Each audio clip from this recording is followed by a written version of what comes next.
السلام علیکم ورحمۃ اللہ وبرکاتہ۔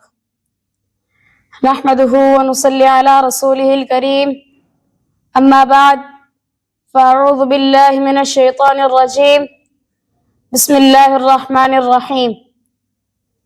یا ایہا الذین آمنوا ادخلوا فی السلم کافہ ولا تتبعوا خطوات الشیطان انہ لکم عدو مبین۔ محترم سامعین کرام، اساتذہ کرام اور میرے ہم سفر ساتھیوں، آج میں جس موضوع پر لب کشائی کرنے جا رہا ہوں وہ ہے آج کا مسلمان۔ اس آیت کریمہ میں اہل ایمان کو خطاب کیا گیا ہے، یعنی اس آیت میں جو بھی بات کہی گئی ہے وہ ہمارے لیے، مسلمانوں کے لیے، اہل ایمان کے لیے ہے۔ کیا کہا اللہ تعالیٰ نے؟ یا ایہا الذین آمنوا ادخلوا فی السلم کافہ، اے ایمان والو تم اسلام میں پورے کے پورے داخل ہو جاؤ۔ گویا اللہ تبارک و تعالی یہ کہہ رہا ہے کہ اسلام کا دعویٰ کرنا ہی کافی نہیں، خود کو صرف مسلمان ظاہر کرنا ہی کافی نہیں۔ اسلام وہ سمندر ہے جس میں آپ کو پورا کا پورا اترنا پڑے گا۔ کنارے کھڑے ہو کر تماشا کرنے یا دیکھنے کا نام اسلام نہیں ہے کہ ادخلوا فی السلم کافہ، اسلام میں پورے کے پورے داخل ہو جاؤ، آدھے ادھورے مسلمان نہ بنو۔ اور آج کا مسلمان ایسا مسلمانی دعویٰ کرتا ہے کہ وہ پورا پکا مسلمان ہے، لیکن جب مسئلہ سماج کا ہے، جب مسئلہ لین دین کا آ جائے، جب مسئلہ اخلاق کا آ جائے، جب مسئلہ معاملات کا آ جائے تو وہاں پر مسلمان کچھ اور ہی بن جاتا ہے، اسے یہ یاد نہیں رہتا کہ وہ ایک مسلمان ہے۔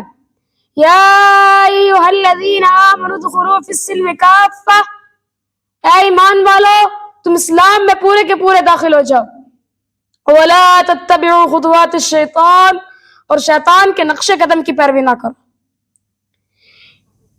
گویا جو مسلمان اسلام میں پورا کا پورا داخل ہی نہیں ہوا، جو مسلمان آدھا ادھورا مسلمان ہے، وہ شیطان کے نقش قدم کی پیروی کر رہا ہے۔ انہ لکم عدو مبین، اور شیطان تمہارا کھلا دشمن ہے۔ اور دشمن کی پیروی نہیں کی جاتی، دشمن کو فالو نہیں کیا جاتا، دشمن کی چال ڈال سے بھیجا جاتا ہے، دشمن سے پرہیز کیا جاتا ہے۔ اے ایمان والو تم اپنے دشمن کی پیروی کیسے کر سکتے ہو؟ میں ایک اور آیت آپ کے سامنے رکھوں گا۔ اللہ تعالیٰ اہل کتاب کے حوالے سے فرماتا ہے افتؤمنون ببعض الکتاب وتکفرون ببعض، اہل کتاب تم اللہ کی کتاب میں بات پر ایمان رکھتے ہو اور بات کا انکار کرتے ہو۔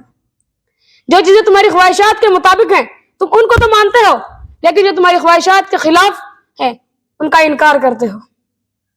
آگے اللہ تعالیٰ فرماتا ہے فما جزاء من يفعل ذلك منكم الا خزي في الحياة الدنيا، اہل کتاب اگر تم نے ایسا کیا، تم نے اللہ کی کتاب کا بٹوارا کیا، اللہ کی شریعت کا بٹوارا کیا، کچھ کو مانا اور کچھ کو چھوڑ دیا، اس کا بدلہ دنیا میں ذلت اور آخرت میں جہنم کی آگ۔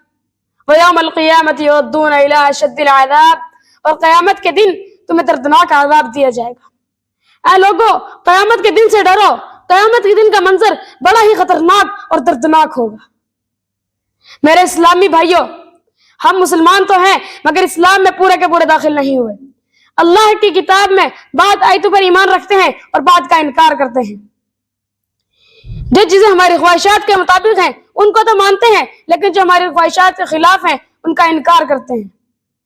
اللہ کے ہاں ایسا مسلمان ناقابل قبول ہے۔ آج مسلمان سوچتا ہے کہ میں نے کلمہ پڑھ لیا میں مسلمان ہو گیا۔ صرف کلمہ پڑھنے سے ہی انسان مسلمان نہیں ہوتا۔ آج اگر مسلمانی معاشرے میں نظر گھمائی جائے تو یہ دیکھنے کو ضرور ملے گا کہ وہ نوجوان سے اللہ نے اتنی طاقت دی کہ وہ نماز پڑھے، وہ نوجوان سے اللہ نے اتنی طاقت دی کہ وہ روزے رکھے، وہ نوجوان سے اللہ نے مال و دولت سے نوازا، وہ اس سے غافل ہے، وہ نماز بھی نہیں پڑھتا۔ جس کو مال و دولت سے نوازا وہ حج نہیں کر رہا، وہ اپنے مال و دولت کو اپنی عیش و عشرت میں خرچ دیتا ہے۔ آخر میں اللہ تعالیٰ سے دعا ہے کہ اللہ تعالیٰ ہمیں اچھا اور پکا مسلمان بننے کی توفیق عطا فرمائے، اسلام میں پورا کا پورا داخل ہونے کی توفیق عطا فرمائے۔ وما علینا الا البلاغ المبین۔